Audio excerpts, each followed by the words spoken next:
ঘি দিয়ে ভাত খাইতে যেমন মজা লাগে এই জন্য বলা হয় ঘি ভাত। ঘি ভাত যেমন মজা লাগে গিবাত ওই রকম মজা লাগে, বরঞ্চ তার চেয়ে মজা লাগে। গিবাত কি একটু বলে যাই হজের দিকে যাওয়ার আগে। আসছে যখন কই কষ্ট হচ্ছে না তো? সব জরুরি কথাগুলো শুনে নিতে হবে। গিবাত বলে আমি মৌলানা নাসির একটা অন্যায় করেছি, সত্যি একটা অন্যায় করেছি, আপনার সামনে আমি ধরা পড়ে গেছি অন্যায় করে। দেশের আর তেমন কেউ জানে না, আমি অন্যায়টা করে নিজেই লজ্জিত। আল্লাহর কাছে রাতের বেলা আমি নামাজ পড়ে ক্ষমা চেয়ে নিছি, খাসভাবে তওবাও করে নিছি, অথবা তওবা নাই করলাম, এটা আমার ব্যাপার।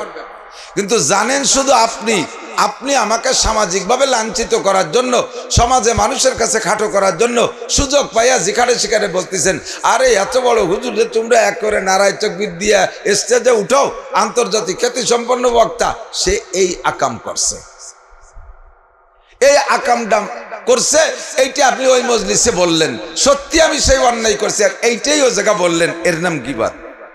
এর নাম কি? গিবাত। আর এই গিবাত করলে কি হয়?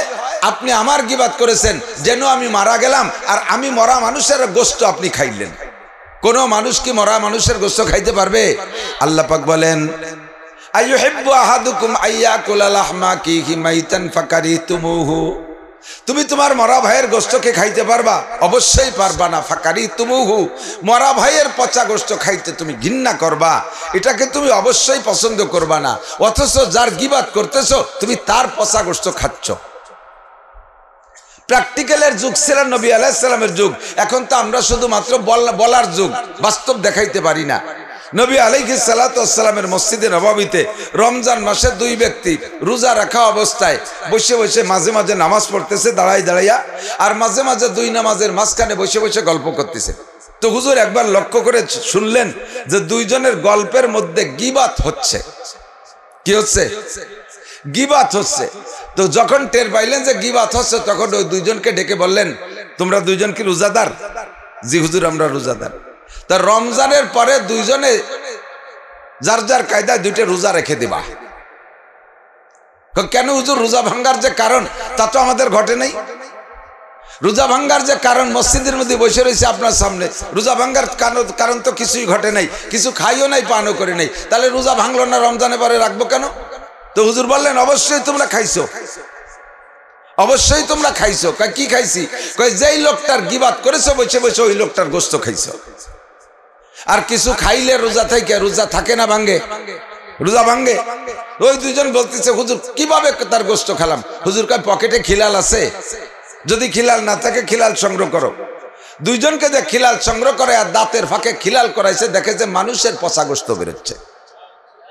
প্র্যাকটিক্যালের যুগ, আল্লাহ তাআলা প্র্যাকটিক্যালে দেখাই দিয়েছে। আমরা তো সে যুগের মধ্যে পড়ি না, বিদায় বুঝি না।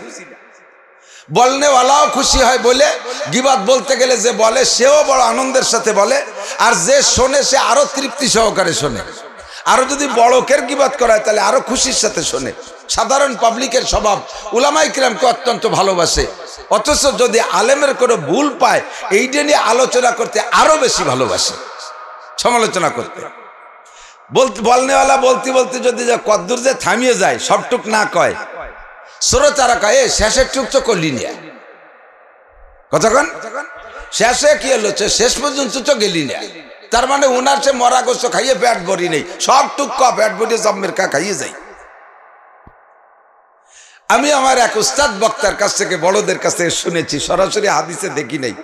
তো শোনা কথা একটু বলতে দুর্বলতা লাগে, তবে বলনেওয়ালা যদি হয় কায়দা মতো বলনেওয়ালা, যার থেকে শুনছি সে জায়গায় দুর্বলতা থাকে না।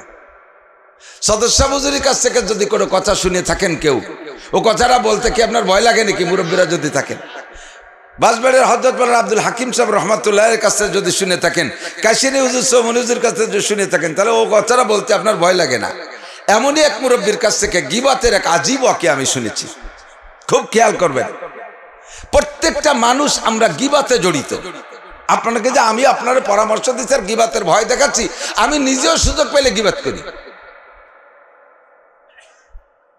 খুব বেশি গিবাত করি সব জায়গা। হুজুর বলেন, হুজুরে নবী আলাইহিস সালাতু ওয়াস সালামের দুই শ্বশুর, হযরত আবু বকর আর উমর, শ্রেষ্ঠ চার সাহাবী, দুই ভাগে ভাগ হয়েছে, দুইজন জামাই দুইজন শ্বশুর। মুরব্বী দুইজন শ্বশুর, ছোট দুইজন জামাই। হযরত উসমান আর আলী রাদিয়াল্লাহু তাআলা আনহুমা জামাই, আবু বকর ও শ্বশুর, ওমর ও শ্বশুর রাদিয়াল্লাহু তাআলা আনহুমা। একটু বলেন রাদিয়াল্লাহু আনহুম। তো এই দুইজনের ভিতরে বন্ধুত্বতা, এক তো দুইজন বড় হিসেবে বন্ধুত্বতার অভাব নাই, ফাঁকে দুইজনই হুজুরের শ্বশুর হয়ে গেছে। আবার হুজুরের শ্বশুর তো আরো অনেক ছিল, 9টা 11টা স্ত্রী হুজুরের। তো একে টাইমে 9 জন হুজুরের সাথে ঘর করছেন, তো 11 জন শ্বশুর আছে। কিন্তু এই দুইজন শ্বশুরের সাথে হুজুরের সম্পর্ক একটু বেশি। আর এই দুইজনের মাইয়া একই সাথে হুজুরের সাথে ঘরে ছিলেন, হযরত হাফসা রাদিয়াল্লাহু তাআলা আনহা আর হযরত আয়েশা রাদিয়াল্লাহু তাআলা আনহা। হাফসা আর আয়েশার ভিতরে বন্ধুত্বতা বেশি ছিল। হুজুরের স্ত্রীদের ভিতরে একবার দলাদলি হয়ে গেছে, দলাদলি হয়ে গেছে। হাফসা আর আয়েশা একদিক আর বাকি 7 জন আর একদিক চলে গেছে। তো সবসময় দুইজনের সম্পর্ক ভালো, আর ওই দুইজনের আব্বাদের সম্পর্ক ভালো, এ কারণে হুজুরের সম্পর্ক ওই দুইজনের সাথে ভালো। তো একবার একদিন আয়েশা, হযরত আবু বকরই আগে আসছে, আয়েশা বলতেছে, হুজুর ওমরের সাথে তো আমার বন্ধুত্বটা এমনি বাল্য বন্ধু, এরপরে আপনার বিয়েই আমরা দুইজনই আপনার শ্বশুর, আপনি আমাদের নবী এবং আপনি আমাদের জামাতা, আপনি আমাদের দোস্ত, আমাদের এই বন্ধুত্বটা মজবুত আর গাঢ় আর স্থায়ী করার জন্য দুইজনে বসে একটা পরামর্শ করছে, একটা সিদ্ধান্ত নিছি, আমল কি করব হুজুর। সাহাবায়ে কেরামদের স্বভাব পারিবারিক কিছু হলেও নবীর কাছ থেকে অনুমতি নিতেন। তো বলেন আবু বকর কি কয় যে, হুজুর আমি আর ভাই ওমর দুইজনে মিলে যৌথ একটা গোলাম কিনতে চাচ্ছি, আমার অর্ধেক টাকা আর ওমরের অর্ধেক টাকা। আগে মুরব্বীরা যারা ছিলেন কৃষি খাত খামার করতেন, দুইজনে মিলে একটা গরু কিনতেন, মনে আছে নাকি? আলী গরু এদিক ছিল কিনা আমি জানি না, আমি দেখেছি সঙ্গতি নাই, তৌফিক নাই, একটা গরু কিনে 2টা গরু কিনে হাল চাষ করবে তা পারে নাই, একজনের একটা আর দুইজনে মিলে আর একটা কিনে এভাবে হাল ভাগ করে ব্যবহার করতেন। তো হুজুরকে যে বলতেছে আমি আর ভাই ওমর দুইজনে মিলে একটা গোলাম কিনতে চাই, হুজুর যদি অনুমতি দিতেন, অর্ধেক টাকা আমার, অর্ধেক টাকা ভাই ওমরের। হুজুর বললেন উদ্দেশ্য কি? কয় যে আর্থিকভাবে অর্থনৈতিকভাবে যদি শরীক থাকি দুইজনে, তাহলে দুইজনের মধ্যে সম্পর্ক স্থায়ী হবে, ভালোবাসাটা মজবুত হবে, এমনি তো আছে আরো একটু গাঢ় হবে। তো হুজুর বললেন, হুজুর তো জানেন, হুজুরকে আল্লাহ জানাই দিচ্ছেন। হুজুর বললেন, ও আবু বকর এর মধ্যে যাইয়েন না, এই কাজের মধ্যে যান না, ভালোবাসা যতটুকু আছে, যে অবস্থা আছে ওই জায়গা থাকেন। তো আবু বকর বলছে, হুজুর যাব না কেন, একটু কেনটা বলে দিলি তাহলে যাওয়ার থেকে বিরত থাকতে সুবিধে হয়। তো হুজুর বলতেছেন, আবু বকর আপনি নরম দিলের মানুষ, আর হামু উম্মতি বি উম্মতি আবু বকর, আমার উম্মতের ভিতরে সবচাইতে বেশি রহম দিল নরম হলো আবু বকর। তো তুমি সবচেয়ে নরম দিলের মানুষ, ঠান্ডা মেজাজের মানুষ, আর আমার ওমর হলো সবচাইতে বেশি মেজাজি মানুষ। এই গোলাম কিনে দুইজনে একসাথে খেদমত করা করি নিয়ে দুইজনের ঝামেলা হতে পারে। আপনি যে টাইমে গোলামরা কাজে লাগাইতে চাবেন, ওমরও যদি সেই টাইমে চায়, আবার ওমর যে টাইমে চায় সেই টাইমে যদি আপনার একটা কাজ বেঁধে যায়, তাহলে এক গোলামরে একই টাইমে দুইজনে কাড়াকাড়ি লেগে যাবে, ঝামেলা হবে, ওই ভালোবাসা গড়তে যায় ওরা ভেঙে নষ্ট হয়ে যাবে, এর মধ্যে যাইয়েন না। তো হযরত আবু বকর বললেন, হুজুর এই ব্যাপারে নিশ্চিত থাকেন, আমি ওই গোলাম দিয়ে জীবনেও কোনো কাজ করবো না, ও গোলাম খাবে আমার বাড়ি, কাজ করবে ওমরের বাড়ি, খাবে আমার বাড়ি, কাজ করবে ওমরের বাড়ি। আমার তো কাজের ঝামেলায় ঝামেলা, ওরে তো আমি জীবনেও কিছু করাবো না। তো হুজুর বললেন, তো এটা হলে হয়, কিন্তু হুজুর শুরুতেই বললেন যে কাজের মধ্যে যাইয়েন না। পরবর্তীতে আবু বকরের মনের ভাব ব্যক্ত করার পরে হুজুর বললেন, ঠিক আছে এটা ভালো, এটা খারাপ না, এভাবে হলি চলে। এরপরে আসছে ওমর, ওমর আইসে একই প্রস্তাব, হুজুর আমি আর ভাই আবু বকর দুইজনে মিলে একটা গোলাম কিনতে চাই। হুজুর বললেন, ওমর আপনি মেজাজি মানুষ, আমার আবু বকর নরম মেজাজের মানুষ, গোলামকে কাজে লাগানোর ব্যাপারে দুইজনের মধ্যে গ্যাঞ্জাম হবে, তখন এই ভালোবাসা আটতে যাই আর ছুটে যাবে। হযরত ওমর বললেন, হুজুর ওই ব্যাপারে নিশ্চিত থাকেন, সে ব্যাপারে নিশ্চিত থাকতে পারেন, খেদমত নিয়ে কোনোদিন গ্যাঞ্জাম হবে না, ওই গোলাম জীবন ভরে খাবে আমার বাড়ি, কাজ করবে আবু বকরের বাড়ি। ও গোলাম আমার বাড়ি কিচ্ছু করবে না, ওরে দিয়ে এক গ্লাস পানিও আমি এনে খাবো না, ও খাবে আমার বাড়ি, কাজ করবে আবু বকরের বাড়ি। দুইজনের মত একই রকম হয়ে গেছে। হুজুর বললেন গ্যাঞ্জাম যে জায়গা হবে সেই জায়গায় আগের থেকে যে মীমাংসা হয়ে গেছে, ঠিক আছে দুইজন অনুমতি দিলাম, গোলাম কিনতে পারেন। দুইজনে অর্ধেক অর্ধেক টাকা দিয়া গোলাম একটা সংগ্রহ করছে, গোলাম একটা কিনছে। আবু বকর তো সব জায়গায় আগে থাকে, গোলাম কিনে আবু বকর আগে বাড়ি নিয়ে গেছে। চল গোলাম আমার বাড়িটা দেখি আয়। বাসায় নিয়ে হযরত আবু বকর গোলাম রে জনমের খাওয়ান খাওয়াইছে, ঠাইছে ঠাইছে গলা পর্যন্ত কায়দায় কয় তোর খাতি একটু সময় একটু বেশি লেগে যাচ্ছে, কাজ করবি কোন সময়, তাড়াতাড়ি যাও বাড়িতে কাজ করি আয়। পেট ভরিয়ে খাওয়াই দেশে যাও ওমরের বাড়ি কাজ করে আসো। গোলাম গেছে ওমরের বাড়ি, যে দেখেছে জায়গা দস্তার খান ভরা খানা। এ গোলাম এত দেরি করে আসিস, খাবি কখন? আর আবু বকরের বাড়ি যে কাজ করবি কখন, তাড়াতাড়ি খা। কয় যে হুজুর খাতি খাতি দেরি হয়ে গেছে। কোনো মতো কার কায়দা রে, এই পাশে হাত দিলে হাতে খেজুর বাঁধে। কয় তাড়াতাড়ি খা, আস্তে আস্তে খা, যেভাবে পারিস খা, খাইয়ে তাড়াতাড়ি যা। ওই ওক্তে খাইতে খাইতে খাইয়ে এই বাড়ি আসছে, এ বাড়ি যা দেশে খাওয়া পেটে তো আর খাওয়া যায় না, কিন্তু খাইতে তো হবে। এই টিপ টিপ করে খাতি খাতি দুপুর হয়ে গেছে। দুপুর পর্যন্ত খাইয়ে দেয়া গেছে। আবু বকরের বাড়ি কাজ করতে যায় সে জায়গা দুপুরে খানা রেডি। তুই এত দেরি এরিয়ে আছিস, তা খাবি কন্যার ওমরের বাড়ি কাজ করবি কর? ও বাড়ি কোনো কাজ নেই, খালি কাজই খাওয়া। খা আস্তে আস্তে খা। খাতি খাতি লম্বা সময় চলে গেছে। খাইয়ে এবার ওমরের বাড়ি গেছে, সে বাড়িও তো দুপুরে খানা পাওনা রয়েছে। এক অক্তে আর এক অক্ত পর্যন্ত এক বাড়ি খায়, ও বাড়িতে আর এক বাড়ি যে আর এক অক্ত পর্যন্ত খায়। এই কিছুদিন খাতি খাতি মরা দানে পানি বালি বারা যখন হুলি ওঠে, দম করে সে গোলাম কায়দা মতো মোটা হয়ে গেছে, কোনো কাজই নাই। গোলাম এখন খাইতে খাইতে এমন মোটা হয়েছে, তার জীবনের উপরে সে ভয় পাচ্ছে। যাইয়া হুজুরকে বলতেছে, হুজুর আমার এই দুই মালিকরে বলেন ওই আমার এদের একটু কাজ করাক, নালি বেশি ফেলাক, নাহলে তো আমি বাঁচবো না বেশি দিন, হেঁটে যেতে পারি যে কোনো সময়। ওই কাজ করাক, শুকোই যাই, নালি আমার বেশি ফেলাক। এর দুইজনের ভাব ভালো না, মানে মারার জন্য চেষ্টা হচ্ছে। হুজুর কয় কাজ খাইতে থাকো, কাজ যেটা দিচ্ছে ওইটাই করো, কাজ আসবে যখন তখন করবা। বেশ কিছুদিন যাওয়ার পরে এরপরে আসছে একটা যুদ্ধের সফর। যুদ্ধের সফর। হুজুর বললেন এই সফরে দুই মালিকের কাজ করবা, গায়ে তো বল কমই নেই, দুইজনের ব্যাটিং বয়ে নিতে পারবা না? হ্যাঁ তা পারবো, শক্তি হয়েছে সেরকম, স্বাস্থ্য স্বাস্থ্য ভালো, দুইজনের ব্যাটিং ববি পারবি? বলে হ্যাঁ তা পারবো। তো দুই মালিকের ব্যাটিং বয়ে নিবি, একজনেরটা নিলে আর একজন ছাড়বে না, দুইজনেরটা একসাথে যদি নিস তাহলে তারা অনুমতি দিতে পারে। আল্লাহর রহমত, সফরে যার আগে দেখে মালিকরা ওরে দে গোলামকে দেয়া বুঝা বানানো, ব্যাটিং বানানো তো দূরের কথা, দুই মালিকের নিজের নিজের ব্যাটিং এর সাথে গোলামের আর একটা ব্যাটিং নিজেরা গাড়ে আসছে। আল্লাহু আকবার। সাইয়্যিদুল কওমে খাদিমুহুম, কওমের নেতা কওমের খাদেম। তো গোলামের মালিক গোলামের খাদেম হয়ে গেছে। এখন দুইজনের কাছে যে ব্যাটিং টানছে, মালিকের চারটে ব্যাটিংই দেন, আমারটাও দেন আর আপনারটাও দেন, আমি চারটেই বইতে পারবো। কয় চুপ কর, কথা কইস না, কন্ট্যাক্ট রয়েছে তোরে দিয়ে কিছু করাবো না। এই শর্তের উপরে গোলাম কিনার অনুমতি পাইছে। এই গোলাম হুজুরের কাছে যে বলতে, হুজুর দেয়নি যে কি সর্বনাশ করছে, তো সাথে যাই মুশকিল, আমি গোলাম, মালিকই আমার ব্যাটিং ববে আর আমার এদিকে কিছু করাবে না। হুজুর কাছে চলতে থাকো, কথা কয়ে না। এখন এই দুই মালিকই ব্যাটিং নিয়ে যাইতেছে, গোলামের ব্যাটিংও যাইতে যাইতে সফরে কত দূর যাইয়া মঞ্জিল বলে, যেখানে অবস্থান করে, যেখানে অবস্থান মঞ্জিল, তাবু লাগাইয়া মঞ্জিল করছে, অবস্থান করছে, রাতের বেলা ঘুমাই রয়েছে, গরমকাল।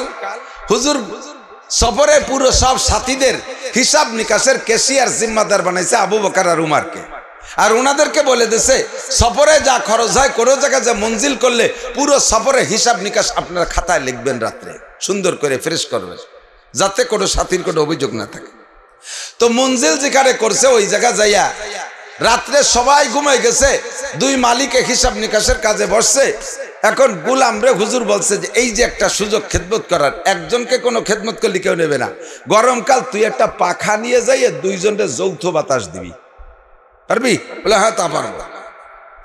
তো গোলাম পাখা একটা নিয়ে যাইয়া দুই মালিক এক জায়গা বসা বাতাস দিচ্ছে, যেহেতু দুইজনের গায়ে লাগতেছে, গরমের মধ্যে একটু ভালো লাগতেছে বাতাস খাইয়া, এই জন্য আজকে আর ঠেকাই নেই, দে বাতাস দে। তো মোটা মানুষের ঘুম বেশি, মোটা মানুষ ঘুম বেশি, ও কিছুক্ষণ বাতাস দেওয়ার পরে ওর ঘুম এসে গেছে, ঘুম এসে গেছে, তো পাখাটা থুইও না, সে ঘুমাই গেছে। আবু বকর আর উমর দুইজন সফরে সব হিসাব নিকাশ কমপ্লিট করতে গভীর রাত হয়ে গেছে। তাহাজ্জুদের রক্ত আইসা গেছে, সবাই ঘুমিয়ে আছে। দুইজন চিন্তা করলেন এখন যদি শুই আর ঘুমায়া যাই, ঘুমের থেকে উঠে তাহাজ্জুদ পড়তে কষ্ট হবে, একবারেই ফজরের নামাজ পড়ে ঘুমাবো। দুইজন এবার দাঁড়িয়ে দাঁড়িয়ে তাহাজ্জুদের নামাজ পড়লেন। নামাজ কালাম শেষ কইরা, দোয়া মুনাজাত শেষ কইরা, 13-12 তসবিহ পালন কইরা, এরপরও ফজরের আগে একটু সময় আছে। এই সময় দুই দোস্ত বসে বসে একটু খোশ গল্প করতেছে।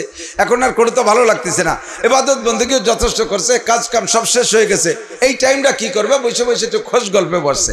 এই খোশ গল্পের ভিতরে হযরত ওমর বলতেছে, গোলাম তো ভাষা শোয়া, দুইজনের ইবাদত বন্দেগীতেও গোলামরা সজাগ করতে পারে নাই, দুইজনের জিকিরেও গোলামরা সজাগ করতে পারে নাই। গোলাম ঘুমাই আছে, নাক ডেকে ঘুমায়। হযরত ওমর বলতেছে, ভাই আবু বকর, আমাদের গোলামটা একটু অলস, গোলামটা একটু ঢিলিয়া, গোলামটা অলস ঢিলিয়া। আবু বকর জিজ্ঞাসা করে নাই অলসের কি করলো, ঢিলেমির কি করলো। ওমরই বলতেছে, তার এই যে কোনো কাজ কাম করাই না, কায়দা মতো দুই বাড়ি খাইয়ে অল্প দিনই মাইতিয়ে গেছে, কি মাথা। রাত্রি একটু বাতাস দিতে এসে তারপরে একটু পরেই সে শুয়ে পড়ছে। শেষ রাত্রি উঠিয়ে 6 রাকাত তাহাজ্জুদ 8 রাকাত তাহাজ্জুদ পড়ে একটু আল্লাহ বিল্লি তো করতে পারে। কথাগুলো কিন্তু গোলামের জন্যই বলছে। সে উঠে তাহাজ্জুদ পড়ে একটু জিকির করতে পারে, তা না করে ঘুমাই রয়েছে গোলামটা একটু ঢিলিয়া। আবু বকর শুধু শুনছেন, হা বা না, সপক্ষে বিপক্ষে কোনো কথা বলে নাই, চুপ করে শুধু শুনছে। শোনাশুনি শেষ, বলা বলি শেষ, ফজরের রক্ত হয়েছে, বিলাল আজান দিছেন রাদিয়াল্লাহু তাআলা আনহু, ফজরের নামাজ ওখানে জামাতে হয়েছে। এরপরে নামাজ পড়িয়া কিছুক্ষণ ইস্তেরাহাতের পরে ইশরাকের রক্ত হলে ইশরাক পড়িয়া এরপরে ওখানে নাস্তা পানি খেয়ে ওখান থেকে ফিরে প্রস্থান করবে। তো যখন নাস্তার সময় আসছে, এই সময় সবাই তো গলি দিয়ে বসছে। হুজুর গোলামরে বললেন, গোলাম এই সফরে তুমি খেদমতের কাজটা করবা, খানা পরিবেশনটা তুমি করবা। তোমার দুই মালিক তোমারে খেদমত করে, কোনোদিনও তোমার থেকে খেদমত নেয় না। যৌথভাবে সকলে সমষ্টি খেদমত করলে হয়তো সেই সুবাদে তোমার একটু পরিশোধ হতে পারে, কাজেই খানাটা তুমি পরিবেশন করো। সবাই রে বসাই দিয়ে হুজুর বললেন, গোলাম খাবার দাও, আগে রুটি দিয়ে আসো। সবার ভিতরে রুটি বিতরণ করছে, আবু বকর ওমরকে রুটি দিছে। এবার যখন গোশত বিতরণের সময় গোলাম রে কানে কানে বলে দিছে, সবাই রে গোশত দিবি, আবু বকর আর ওমর রে গোশত দিবি না, এই দুইজনে গোশত দিবি না। গোশত যদি না দিস, আবু বকর কিছু না কইলে ওমর মিজাজি মানুষ চুপ করে বসে থাকতে পারবে না। সে ধমক দেবে বা যা কিছু বলবে যে রুটি দিলি গোশত দিলি না কেন, তখন তুই বলবি আপনারা দুইজন গোশত খাইছেন, নবী পাক বলেছেন এই জন্য গোশত দিতে নিষেধ করছে। গোলাম সবাইরে রুটি দিয়ে আসছে। গোশত দেওয়ার সময় আবু বকর আর ওমর যে জায়গা বসা, ওই দুই প্লেটে শুধু গোশত না দিয়া সামনের দিকে চলে গেছে। আবু বকর মুস্কি মুস্কি হাসে, মনে মনে কয়, মুখেও কয় না, ও গোলাম কয় বছর ধরে আমার বাড়ি জম্মের খালি, আজকে কোনোদিন তোরে যে কোনো কাজ করাইলাম না, আজকে একটু খেদমত করতে আইছে, রুটি দিস গোশত দিতে ভুলে যাস। মনে মনে কয়, মুখে বলে নাই। ওমর মিজাজি মানুষ সহ্য করতে পারে নাই। ওমর ধমকি দেওয়ার সময় রুটি দিলি, গোশত দেওয়ার সময় গোশত দিস না কেন, গোশত কি জন্য দিলি না, আমাকে বাড়ি কি গোশত তুই কম খাইছিস যে গোশত দিলি না। গোলামকা হযরত রাগ করবেন না, সবই ওই জায়গার ফরমান, আদেশ আছে ওখান থেকে আপনাদের দুইজনকে গোশত দিতে নিষেধ করা হয়েছে। কেন? আপনারা দুইজন গোশত খাইছেন। গোলাম হযরত ওমর বলে, কখন গোশত খেলাম, তুই দি ঘুমাইছিলি, তুই দেখলি কি এরিয়া? তা তো আমি জানি না, নবী কইলেন আপনারা গোশত খাইছেন। আবু বকর আর ওমর দুইজন চলে গেছে নবী পাকের কাছে। ওগো আল্লাহর নবী, আপনি না কি বলছেন আমরা দুইজন গোশত খেয়েছি, কখন গোশত খাইলাম? রাতের বেলা তো কখনো গোশত খাইনি। হুজুর আমাদেরকে গোলামকে খেদমতের ভিতরে নিষেধ করেছেন গোশত দিতে, আমরা নাকি গোশত খাইছি বলে। আল্লাহে মা কালদা লাহমান, আমরা অর্ধ রজনীতে এক টুকরা গোশত খাই নেই। রাতের খানা তো যা খাইছি সবার সাথে খাইছি, এরপরে আর গোশত খাই নেই। টোটাল রাতের কারগুজারি শুনাইলেন, রাত্রে এই করছি, গোশত খাইলাম কোন জায়গা? হুজুর বললেন, ইয়া ওমর লা তাকসিম বাল তাহনিস, তুমি কসম খাইও না, কসম খাইলে মিথ্যাবাদী সাব্যস্ত হবা। অবশ্যই তোমরা দুইজন গোশত খাইছো। কয় কি গোস্ত খাইলাম? কয় গোস্ত খাইছো তোমরা দুইজন। কয় কোন গোস্ত খাইলাম? কয় এই গোলামের গোস্ত দুইজনে খাইছো। গোলাম এখন কার খাড়া বুঝছো? হুজুর কি কয়? হুজুর আমার দুই মালিক আমার গোস্ত খালো, ঘটনা কি? আবু বকর ওমর কয় হুজুর গোলাম তো জীবিত তাজা, ওর গোস্ত কোন জায়গাতে খালাম? ওর কোন জায়গাতে টুকুমি নেই, ও তো যেমন গোলাম মোটা গোলাম সেই রকমই আছে, গোস্ত কখন খাইলাম? রাতের বেলা আল্লাহ পাক জানাই দিয়েছে নবী পাককে ওই কিসসা, ওই দুইজনের যা ঘটছে। মা ইয়ান্তিকু আনিল হাওয়া ইন হুয়া ইল্লা ওয়াহয়ুহা। মুহাম্মদ হারগিজ না গফতে তা না গফতে জিবরাইল, জিবরাইল হারগিজ না গফতে তা না গফতে রব জলিল। যতক্ষণ আল্লাহর পক্ষ থেকে জিবরাইল নবীকে শিখাই না দেয়, নবী কোনো কথাই বলতে পারেন না। রাতের বেলা জিবরাইল এসে জানাই দিয়ে গেছে ঘটনাই ঘটছে। এবার হুজুর বললেন রাতের বেলা গোস্ত খাইছেন, আপনারা কি রাতের বেলা কাহারও গীবত করছেন নাকি দেখেন? এবার দুইজন ঘামিয়ে গেছে, সবাই খায়, আপাত মস্তক দুইজন ঘামিয়ে গেছে, খাওয়া দাওয়া শেষ। কার গীবত করলাম, কখন করলাম? আবু বকর সারা রাতের কারগুজারি শুনাইলেন, তার ভিতরে পাওয়া যায় নাই। এবার ওমরের কারগুজারি শুনাইতে শুনাইতে লাস্টে এসে কয় হুজুর আমি এতটুক কথা বলেছি। হুজুর কয় এইটুকি সর্বনাশ করছে, এইটুক গোলামের গীবত হয়ে গেছে। আবু বকর কয় হুজুর আমি, ওমর বলছে আমি তো বলি নাই, গোস্ত কিভাবে খাইলাম? হুজুর বললেন বিশ্বাস না হয় হলকমের মধ্যে আঙ্গুল ঢুকাই দিয়ে বমি করো। সামনে প্লেট দেশে দুইজন হলকমের মধ্যে গলার মধ্যে আঙ্গুল ঢুকাই দিয়ে বমি করছে, দড় দড় করে গোস্ত বেরোইছে। দুইজন পাগল হয়ে গেছে, হয়রান হয়ে গেছে, হুজুর এই গোস্ত কিভাবে ঢুকলো পেটে? হুজুর বলেন আমার আল্লাহ পাক মিথ্যে কথা বলেন না। ইয়া আইয়ুহাল্লাযীনা আমানু ইজতানিবু কাসীরাম মিনাদ-দান, হে ঈমানদাররা তোমরা মানুষের প্রতি কুধারণা করা থেকে নিজেকে নিচে বাঁচাও, অন্যের প্রতি কুধারণা করবা না, দেখেই মানুষের উপরে কোনো কুধারণা করবা না। ইন্না বাদাদ-দান্নি ইসমুন, কোন খেয়াল করেন, কোন কুধারণা গুনার দিকে নিয়ে যায়। আপনি মনে করছেন একজনকে দেখে, আসলে বাস্তবে সে ঘটে নাই। একেবারে একটা বাস্তব ওকে শুনেই, কিসসা শেষ করার আগে একটা বাস্তব কথা শুনেই। আমার পরিবারের সদস্য বাচ্চারা যখন ছোট ছিল, ওর মা সাংসারিক ছোট মোটো বাচ্চা কাচ্চা নিয়ে মাসে বা 2 মাস 6 মাস পর বাপের বাড়ি যাইতে সুযোগ পায় না। আর আমিও ব্যস্ত মানুষ, আমিও নিয়ে যেতে সুযোগ পাই না। আমার মাহফিলের সিজন শেষ হইলে ছেলে মেয়ে সবগুলোকে নিয়ে 1 সপ্তাহ বেড়ানোর ছুটি দেই, যাও বেড়ায় আসলে বাপের বাড়ি। একবার এভাবে ছুটি দিছে, আমার বাড়িটা ফাঁকা জায়গা, এরকম ফাঁকা জায়গা, 2টা ঘর। এখন তারাও চলে গেছে বেড়াইতে, আমি একা একা থাকতে ভয় পাই। এই জন্য পাশে আমার স্বাস্থ্য ভাই 2 ছেলেরে বললাম তোরা 2 ভাই একটু আমার বাড়ি পার দে। ওই স্বাস্থ্য ভাইদের সাথে আবার পারিবারিক ভাবে আমার একটু মনোকষা, একটু দ্বন্দ্ব আছে, মুরব্বীদের সাথে, ছেলে পেলেকের সাথে না। তো মুরব্বীদের সাথে যা থাকুক, ছেলেকে যা বলি তা তারা শোনে। ওরা 2জন এসে আমার ঘরে রয়েছে, ওরা এক ঘরে থাকে, আমি আর এক ঘরে থাকি। ওরা 1 সপ্তাহ থাকার পরে আমার পরিবার আসছে বাড়ি, আসার পরে এরা চলে গেছে। এখন আমার ওই বাড়ি আইসা ঘরের ভিতরে ঝাড়ু দিছে, পাকা ঘর, সারা ঘর সিঁদুরে লাল লাল। সিঁদুর আছে না, সিঁদুর, হিন্দুরা সিঁদুর নেয়, লাল, সারা ঘর সিঁদুরে লাল। এই লাল যখন সারা ঘর, যত ঝাড়ু দেয় তত বাড়ে, যত পানি দেয় তত বাড়ে। বয়তে আমাদের কাম সারা। আমার পেট খারাপ, তার পেট খারাপ, ছেলে মেয়ের পাতলা পায়খানা শুরু হয়ে গেছে। চিন্তায় পড়ে গেলাম ঘটনা কি? ওরা 2জনকে 1 সপ্তাহ থাকে বাড়ি করে তদবির তালাবি করে তুই গেল, তাকে সাথে দ্বন্দ্ব আছে, করতেও পারে। গেলাম কয় কবিরাজের কাছে, কবিরাজরা তাজা তাজা কথা কয়, হ্যাঁ 2 ছেলে এরকম 1 সপ্তাহ আপনার ঘরে ছিল, তারা শ্মশানেতে এনেছে আর সিঁদুর ভরিয়ে নিয়ে ঘরে এইভাবে সব জায়গায় ছড়াই দিয়ে গেছে, আপনাকে হায়াত আর দিন তিনি আসেন, 3 দিন পরে আপনার মারা যাবে। 3 দিনের মধ্যে তদবির তালাবিতে ফিরেন দোকান, ফিরেন দেওয়ার বয়স নেই। কিভাবে গনে গনে মিলে যাচ্ছে কথায় কথায়। আমি তো তাদের প্রতি কুধারণা আগের তো করিয়েই বসে রয়েছি, ওরা এই কাম করছে। আবার কবিরাজও কয় এই মরবো, আর 3 দিন আছে মরার বাকি, মরার আগে ঘর বাড়ি একটু সাফ করে ধুয়ে যাচ্ছে। এর মধ্যে যে মাছ আসছে, ইন্দুর মরা গন্ধ আসতেছে, তাহলে ইন্দুরও কি আমাকে সাথে মরলো নাকি? এই মরা ইন্দুর তালাশ করতে যেয়ে দেখি মাছার উপরে যে ধান ছোয়া গুলা ছিল, ধান শেষ হয়ে গেছে, গুলা রইছে ওর ভিতরে।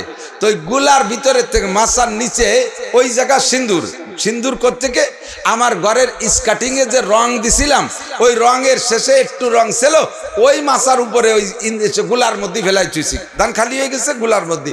ইন্দুরি সেই চুল্লারে কাইটে হুটোইরে মাছার নিচে দিয়ে নিচেই ফেলাইছে, ওই জায়গা ঝাড়ু দিয়ে ভরে ঘর ভরে ছড়াইছে। আর আমরা কল্পনা করতেছি ওরা দুজন তাবিজ করে দিয়ে গেছে। যদি এই টুল্লা না পাইতাম তাহলে এই ধারণাটা তাদের দিকে যা করছে সম্পূর্ণ গুনাহ কিনা কথা বলেন। মরিও যদি যাতাম এই কলেরা ওই মরি টুয়ে মরতাম ওদের প্রতি কুধারণা করতে করতে, অথচ তারা দুজন আমার খেদমত করে গেছে, এক সপ্তাহ কোনো ক্ষতি করে নাই। এই জন্য আল্লাহ বলেন ইন্না বাদাজ্জান্নি ইসমুন, কিছু কিছু ধারণা আছে গুনার দিকে টেনে নেয়। ওয়ালা ইয়াগতাব বাদুকুম বাদা, তোমরা একে অপরের গীবাত করো না। আইয়ুহিব্বু আহাদুকুম আইয়াকুলা লাহমা কিহি মাইতান, তুমি কি তোমার মরা ভাইয়ের গোশত খাওয়া পছন্দ করো? ফাকারিতুমুহু, অবশ্যই তুমি এটা পছন্দ করো, অথচ তুমি যে ভাইয়ের গীবাত করতেছো তুমি তার পচা গোশত খাইতেছো। আবু বকর ওমর, আল্লাহ পাক মিথ্যা কথা বলে না। তুমি গলার মধ্যে আঙ্গুল দিয়ে বমি করো, দুইজনকে দিয়ে বমি করাইছে, দুইজনের মুখ থেকে এই গোশত বের হইছে, দুইজন কানতে কানতে পাগল হয়ে গেছে। স্টক করার মতো নরম দিল মানুষ কি করে যায় হুজুর, তাহলে বাঁচার উপায় কি? গুলাম চোখে দেখতেছে। হুজুর বললেন तुम आज ही ले मुझसे इंतकाम, बरोज़े क़यामत न रखे ये काम, खुदा पास मुझको रज़ालत ना हो, बरोज़े क़यामत खजालत ना हो। ओ ओमर आबू बकर, আমার সাথে জান্নাতে প্রথম যে 10 জন মানুষ প্রবেশ করবে তার ভিতরে 1 নম্বর তুমি আবু বকর, 2 নম্বর তুমি ওমর। এই দুইজনকে জান্নাত থেকে জান্নাতে যাওয়া থেকে ঠেকানোর মতো আপাতত আমার চোখে কিছুই দেখতেছি না। একমাত্র যদি জান্নাত থেকে ঠেকায় তাহলে এই গোলাম তোমাদেরকে ঠেকাবে। যতক্ষণ পর্যন্ত গোলাম তোমাদেরকে ক্ষমা না করবে অতক্ষণ পর্যন্ত জান্নাতে যাইতে পারবা না। কাজে হাসরের মাঠে যাইয়া তোমরা দুইজন দেরি করবা, আর আমি তোমাদের দুইজনকে রেখে বাকি 8 জনকে নিয়ে জান্নাতে যাব, তা তো যাব না। তোমাদেরকে নিয়ে জান্নাতে যাইতে আমার দেরি হয়ে যাবে, এই গোলাম তোমাদের বাধা হবে। কাজেই প্রতিশোধ যা দেয়া নেওয়া দরকার দুনিয়ার থেকে শেষ করো, হাসরের মাঠের জন্য এগুলো বাকি রাখবা না। আবু বকর কয় হুজুর তাহলে সমাধান কি হবে? কয় দুইজনে গোলামের কাছে মাফ চাও। গোলামের কাছে আমি খেয়ালের গোলামের কাছে মাফ চাও। গোলামের কাছে মাফ চাওয়ার মানে জানেন? আপনার বাড়ির গরুটা রাগ করে দুটো বাড়ি বেশি দেশের গরুরে, এই গরু যে পরিমাণ অন্যায় করছে তার চাইতে সে পরিমাণ হিসেবে কিছু মাইর পাইছে, তো যে পরিমাণ পিটেনের দরকার তাই সে 2 পিটেন বেশি দিয়ে ফেলাইছেন, অন্যায় করছেন। এখন গরুর পায়ে ধরে মাফ চাতে হবে, এটা যেমন ওই গোলামের পায়ে ধরে মাফ চাও তেমন। এখন 2 বড় মুরব্বী একে অপরের দিকে তাকায় আর কয় এই গোলাম কিন্তু হুজুর শুরুতে নিষেধ করছিল, তাই কিনে আজকে একদিন খাওয়া দেয় তার কাছে মাফও চাতে হবে। আল্লাহ নবী যে অ্যাডভান্স নিষেধ করেছিলেন ওই নিষেধের পর আমল করাই উচিত ছিল, কথা কোন ঠিক কিনা? যা করার করে ফেলাইছি, এখন গোলাম ক্ষমা না করলে ভেস্তে যাওয়া যাবে না। সামনের পর হুজুর বুঝাই দিচ্ছে। এখন 2 মুরব্বী গোলামের হাত ধরছে, গোলাম তুমি মাফ করে দাও। গোলাম এবার সুযোগ পাইয়া বেকা হয়ে বসে, কয় না ক্ষমা করা হবে না। মাফ তো চায়, সমাজও চায়, আছে না মাফ চাই। একজনের কান্দে কাটে মাফ চায়, মাফ করে দেন, কান্দে কাটে মাফ চায়। আর একজনের ঠ্যাং ধরে মাফ করিস তো করিস, না করলে যে ঠ্যাংটা নিয়ে ছিঁড়ি ফেলাই দেবানি, কি মাফ চা কয়েছি। ও আবু বকর কান্দে একেবারে নরম হয়ে গেছে। ওমর মাফ চার ভিতর দিয়ে যখন গোলামে কয় মাফ করবো না, তখন গোলামরে বলতেছে মাফ করিস তো করিস, তা নাহলে কিন্তু খবর আছে। তো হুজুর সুপারিশ করতেছে গোলাম তুমি মাফ করে দাও। গোলাম বলতেছে হুজুর যদি আপনি অর্ডার করেন তাহলে আমি মাফ করে দেব, আর যদি সুপারিশ করেন তাহলে সুপারিশ এটা তো আমার হক নষ্ট করছে, আপনারও না আল্লাহরও না, আমার হক নষ্ট করছে। কাজে এখানে আমার যদি স্বাধীনতা থাকে তাহলে এই স্বাধীনতার পর আমি আমল করব, 2 মুরব্বীকে আমি মাফ করব না।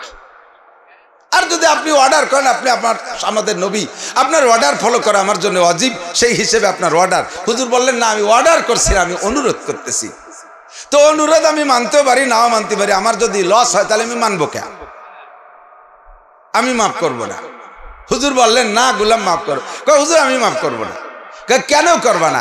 না মাফ করবো না একেবারে তা না, আজ 2 বছর তার বাড়ি খাইয়ে এরকম মাইতে গেলাম, এত কোনো কাজ করাইলো না, এত খেদমত করলো, আর আজকে বিপদে পড়ে গেছে, মাফ করবো না, এটা হবে না, তার এটা হবে না, মাফ ঠিক করবো, তবে আপনার সামনে একটা কন্টাক্ট হয়ে যাক। কি কন্টাক্ট?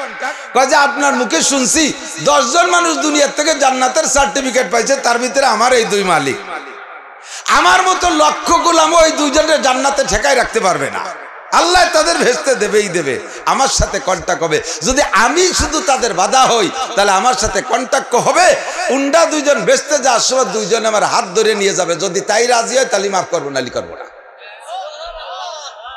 2 জন হুজুরের দিকে তাকায়, কয় হুজুর গোলাম কি কয়? হুজুর কয় যা কয় মানিয়ে নাও মিয়া, যা কয় মানিয়ে নাও, ওই এক গোলাম ছাড়া তোমাদের ভেস্তে ঠেকানোর কেউ নাই। अल्लाह अकबर। तुम आज हिले मुझसे इंतकाम, बरोज़े क़यामत न रखे ये काम। বড়দের এই কিস্সাগুলো বলি, গীবাত কতটুক বলেন তো? গোলামটা একটু ঢিলে, কি কইছে? গোলামটা একটু ঢিলে, আপনি আপনার বাড়ির গাইডারে করতে পারেন না, গাইডা একটু সুখসুরা খাতি চায় না, বলতে পারেন না?